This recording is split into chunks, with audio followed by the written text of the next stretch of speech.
Okay, and then in 2001, Michael Jackson's Invincible. Yes. Heaven Can Wait, 2,000 Watts, Don't Walk Away, Whatever Happens. All your productions. Yeah, and my team.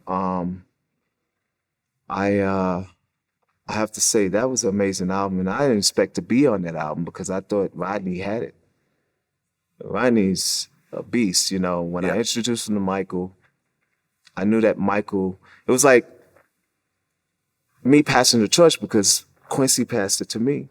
Right. And you know what's funny is that when I interviewed Rodney Jerkins, he was interning for you, right? Early on in his career. No, he wasn't interning. Actually, Rodney came to Virginia with his father for his birthday, and Rodney, he wanted to meet me for his birthday. That's the only thing he wanted for his birthday was to meet me. Yeah.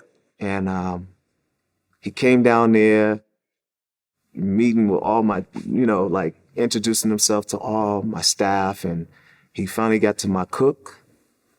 And when he got to my cook brought him to my house because he heard his music and he thought he was amazing. He's like, yo, this kid is a young you. And I said, wow. I said, okay, I want to meet him. And then he came to the studio, he played his music, and I was floored. Yeah, he told me in the interview that at one point, after working with you for a while, you offered him a deal. No, I never offered him a deal. Oh, really? Well, the story he said was that you offered him a deal and he said it wasn't enough. He wanted like $1.2 million.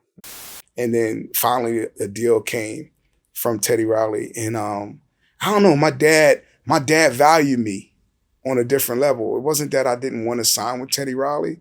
It was that my dad probably was like, I think he said something like, you got to give my son $100,000 a month for him to sign. No. That never happened. Sorry. Okay. I said to him and his father, and I want to set the record straight. You know what I'm talking about, though. The interview came out. Yeah. Yeah.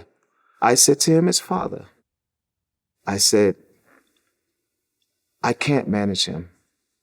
And I can't, you know, I will be there to help you. Any advice you need from me, I'm always here. But I never offered to sign him to a deal. Okay. Not when, you know, I have my own deal. I had a label, and what was I giving him a deal for? That's what I need to know. Like, hey man, listen, I just did. I did the interview. I wasn't there. I don't believe I gave him a deal. I just basically advised him, and I introduced him to Michael. How would I introduce somebody I know that's going to make the money? Yeah. That he said that I offered? I knew he was going to make that with Michael. He made a ton of money, just like I did.